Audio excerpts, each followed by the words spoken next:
لو جی، رانا ثناءاللہ کا کہنا یہ ہے کہ زرداری کرپشن سے توبہ کر لیں، انہیں دورہ پنجاب سے مقاصد حاصل نہیں ہوں گے۔ بالکل ٹھیک کہا ہے۔ زرداری صاحب کو چاہیے کہ وہ پیر رانا ثناءاللہ شاہ صاحب کے ہاتھ پر بیعت فرمائیں۔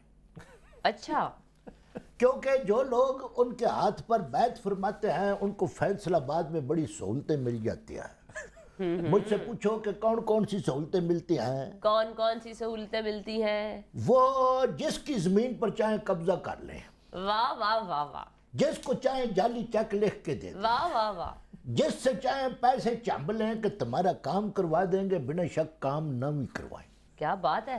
ہاں جی، یہ ساری سہولتیں صرف بیعت کرنے والے مریدوں کو ملتی ہیں۔ ہاں جی، تو اور پیر صاحب ویسے بھی جو ہے نا رانا صاحب، اللہ لوگ آدمی ہیں، انہیں دنیا داری سے کوئی مطلب نہیں ہے، ان کو کچھ چاہیے نہیں ہے کہ وہ پیسوں کے لیے نہیں کرتے یہ کام، نذرانہ وہ صرف شذرانہ بھی ویسے نہیں دل لیتے۔ کی تسلی کے لیے۔ اگر زرداری صاحب بھی رانا ثناءاللہ کی طرح اپنی پارٹی چھوڑ کر تو مسلم لیگ کو جوائن کر لے تو پھر شاہ صاحب جو ہے نا رانا صاحب ان کو کافی مراد یافتہ کروا دیں گے۔ کیا اور میں یہ سمجھتا ہوں کہ اگر زرداری صاحب ذوالفقار مرزا کو توبہ کروا دیں، اس کو بھی بیعت کروا دیں تو بہت اچھا ہوگا۔ اگر رانا صاحب کے ہاتھ پر بیعت نہیں کروانا چاہتے تو کم سے کم وہ جو ہے نا جی اپنا قائم علی شاہ صاحب ان کے ہاتھ پر ضرور مرزا صاحب کو بیعت کروا دیں۔ مجھے یہ بتائیں، یہ رانا صاحب کو آپ نے شاہ جی بنا دیا ہے؟ وہ رانے بھی شاہ ہو سکتے ہیں کہ ان کی پیشین گوئی سے؟ میں نے ان کا ذرا مرتبہ بلند کرنے کے واسطے لیں جی، صوبائی دارالحکومت میں 400 وارداتیں، شہری 10 کروڑ روپے سے محروم ہو گئے۔ ان کا بیان میں آپ کو بتا دوں، اور پولیس کی کارکردگی صفر۔ وہ تو حسب معمول ہے، یہ تو کوئی خبر ہی نہیں، وہ تو ہمیشہ صفر ہی رہنی ہے۔ ابھی ان کی توجیہ بھی میں آپ کو بتا دوں یہ کیا کہیں گے۔ جی توجیہ ضرور بتائیں۔ انہوں نے کہنا ہے کہ یہ جھوٹ ہے، یہ لوگوں کی اتنی چوریاں ہوئی نہیں ہیں۔ میں عرض کرتا ہوں، نہیں آپ فرمائیں، آپ واقعی مطلب آپ دیکھو، نہیں ہیں۔ جب بھی ہم تفتیش کے لیے جاتے ہیں نا، میں ایک باری اپنی ڈیوٹی پر تھا تو میں ایک گاؤں میں گیا تفتیش کے واسطے، وہاں چوری ہو گئی تھی، میں ثابت کر دیتا ہوں۔ ثابت کریں جی، ثابت کریں۔ تو میں نے وہ جس کی چوری ہوئی تھی میں نے اس کو کہا وہ بتاؤ تم نے کیا کیا چیزیں تمہاری گئی ہیں۔ اس نے مجھے چیزیں لکھوائیں، کہنے لگا جی 2 سائیکل کے پہیے تھے۔ میں نے کہا یہ پوری سائیکل ہی نہیں تھی، چلو 2 پہیے لکھ لیتے ہیں۔ 2 پہیے سائیکل کے، 2 کڑوئیاں، 1 مٹکا، 1 پتیلی، 1 لوٹا اور اس قسم کی چیزیں لکھ لی۔ میں نے کہا یہ سارا سامان، کہنے لگا 1 منٹ ٹھہر جاؤ، یہ جو مرغا پھر رہا ہے یہ بھی لکھ لو۔ ہاں ہاں، میں نے کہا یہ تو چوری ہوا ہی نہیں ہے، یہ کیوں لکھ لو؟ کہنے لگا جی اب آپ آئے ہوئے ہیں تو آپ کو روٹی ٹکر کے لیے اس کو چھری پھیر کے تو آپ کے لیے پکا کے آپ کو کھلانا پڑے گا، تو میری طرف سے تو یہ بھی گیا نا۔ اس قسم کے تو الزام لگتے ہیں ہمارے اوپر، ہم کدھر جائیں؟ اس میں اب دیکھیے یہ ڈیفینیٹلی یہ جو اتنے پیسے ہیں، ہاں اس میں مرغا شرغا بھی ڈال دیا ہے نا جی، انہوں نے۔ اور وہ آپ ہی نہیں لیا ہوگا نا، پولیس والوں نے لیا ہوگا میں نا۔ تو آف ڈیوٹی ہوں، I am not میرا مطلب on پولیس duty۔ والوں نے لیا ہوگا۔ آپ جتنی پولیس والوں سے محبت کرتے ہیں، جتنی ان کی سائیڈ لیتے ہیں، اس سے تو یہ لگتا ہے کہ آپ جرائم میں برابر کے شریک ہیں۔ جتنے صحافی ہیں وہ جو لفافہ بھی لے لیتے ہیں وہ بھی تمہارے ہی ہیں نا۔ لیکن میں انہیں غلط کو غلط کہہ دیتا ہوں۔ چلو جی، پھر میں آپ کو اگلی خبر سناتی ہوں، یہ بعد میں پھر ہوتا ہی رہے گا سلسلہ۔ بھارتی فوجی طاقت کا پول کھل گیا، نصف سے زائد جنگی آلات ناکارہ، سرکاری رپورٹ میں انکشاف۔ اور یہ بات جو ہے یہ رپورٹ انہوں نے دوبارہ جاری کی ہے، مطلب ایک دفعہ نئی رپورٹ ہے، لیکن اس سے پہلے بھی اس طرح کے معاملات ہو چکے ہیں۔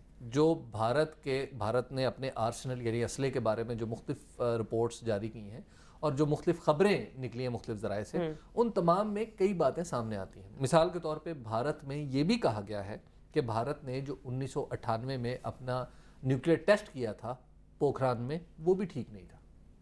یعنی اس کے نتیجے میں ہمیں جو ایٹمی تجربات ہم نے کیے تھے وہ بھی پوری طرح کامیاب نہیں ہوئے تھے۔ بلکہ آپ کو ایک مزے کی بات بتاؤں کہ ایک دفعہ انہوں نے یہ 90s میں انہوں نے ایک ٹینک بنایا، اور اس کو بیسیکلی وہ روس کے تعاون سے وہ ٹینک بنا تھا، اور ٹینک بنا لیا، اس کو ٹیسٹ ویسٹ بھی کر لیا، جس جگہ جس فیکٹری میں بنایا تھا وہاں پر ٹیسٹ بھی ہو گیا، لیکن اس کے بعد پتہ چلا یہ میدان جنگ میں تو استعمال ہی نہیں ہو سکتا۔ کیوں؟ کیوں؟ اس کی بڑی انٹرسٹنگ وجہ تھی کہ انہوں نے اس کو چوڑا اتنا کر دیا تھا کہ وہ کسی بھی ٹرین یا ٹرک کے اوپر لوڈ ہی نہیں ہو سکتا. اچھا اچھا. اب بات یہ ہے کہ اس طرح کی حماقتیں بھی ہو جاتی. اوئے ہوئے، وہ یہ اوزاروں کے ہتھیاروں کے نکارہ ہونے کا الزام تو پھر انہوں نے ہم پر لگا دینا ہے. ہم پہ کیوں بھائی؟ اوہو، ان کا کچھ بھی ہو تو وہ ہم پر ہی الزام لگاتے ہیں، پاکستانیوں پر. انہوں نے کہنا کہ جو ہماری جو توپیں ہیں نا اس میں پاکستانیوں نے پانی ڈال دیا ہے. ہاں وہ اس قسم کا الزام لگا سکتے ہیں. انہوں نے کہنا کہ جب ہم ان توپوں کو چلاتے ہیں نا تو ہم اس کو چلاتے ہیں نا، پیچھے سے وہ آگ لگاتے ہیں تو ہم سامنے دیکھ رہے ہوتے کہ گولا وہ گیا. تو گولا جو ہوتا ہے پھش کر کے پیروں میں ہی پڑا ہوا ہوتا ہے اور یوں کر کے ایسے مٹی کا ڈھیر ہو جاتا ہے. پھر انہوں نے کہنا کہ ہماری بندوقیں جو اس میں ہرے رنگ کا پانی ڈال دیا ہے. بندے کو کسی وقت پیاس لگ جاتی ہے تو ہرے رنگ کا پانی تو نہیں نہ پیتا، اگر کلر ہی کرنا ہے تو ریڈ کلر ڈال دو، ذرا وہ دوسرا سا رنگ ڈال دو، براؤن سا کلر ہو. تو بندہ کسی وقت وہ لوڈ پڑتی ہے تو وہ بندوق کے منہ کو لگا کے تو انرجی لیول لو ہو جائے تو وہ پی لیتا ہے. صحیح تو یہ پھر انہوں نے کہنا کہ یہ جو پاکستانی ہیں انہوں نے دعائیں مانگ مانگ کر ہمارے ٹینکوں میں کیڑے ڈلوا دیے. دعاؤں سے کیڑے کہاں ڈلتے ہیں؟ انہوں نے تو کہنا ہے نا جی. اور وہ جو کیڑے ہیں انہوں نے سارا لوہا چاٹ چاٹ کے فنش کر دیا. Very good. اچھا، یہ اس قسم کے الزام تو انہوں نے میرے پہ نہ الزام لگ جائے. آپ پہ کس چیز کا الزام لگنا ہے؟ وہ میں نے وہ پاشا بازو کو پنجیری بجائی ہے نا جی، تو وہ تو آپ نے اس کی صحت کے لیے بھیجی ہے نا. اچھا اس میں وہ سونٹھ وغیرہ بھی آئے گی تو گرم گرم چیزیں ہیں، وہ نہ ہو وہ نرم معدے کی لڑکی ہے، وہ برداشت نہ کر سکے اور بھیجے تو بڑے آپ وہ بھی. دیسی گیہوں بھی نہ کھاتی ہو تو وہ اس کو لڑ جائے تو وہ تو کہے گی یہ کرم داد نے بھجوائی ہے مجھ کو. ہاں آپ اور پکڑے گئے. میں نے وہ کیس بھی نہ ری اوپن ہو جائے اپنا سشمیتا سین والا. نہیں، سشمیتا کو تو آپ نے کچھ نہیں تھا کہا، بس میں نے کہا تھا نا کہ آ کے چونکا اور چولہا سنبھالے تو وہ کہے گی کہ میں تو وہ برگر کھانے والی ہوں تو مجھ کو چونکا سنبھلواتے ہو. کہا تو آپ نے یہ بھی تھا کہ 3 کمرے ہوں، میں درمیان میں کمرہ بناؤں گا، حاضری لگائیں یہ اور چلی جائیں. لیکن آپ کیوں پریشان ہو رہے ہیں؟ بپاشا باسو اور ششمیتا سین وہ کوئی اسلحہ تو نہیں ہے نا؟ نہیں، ہندوستان کا اسلحہ ہی ہے یہ خواتین بھی. اچھا جی جناب، اس کے ساتھ ہی ہمارے پروگرام کا وقت ختم ہوتا ہے. کل پھر آپ سے ملیں گے، اپنا خیال رکھیے گا. خدا حافظ.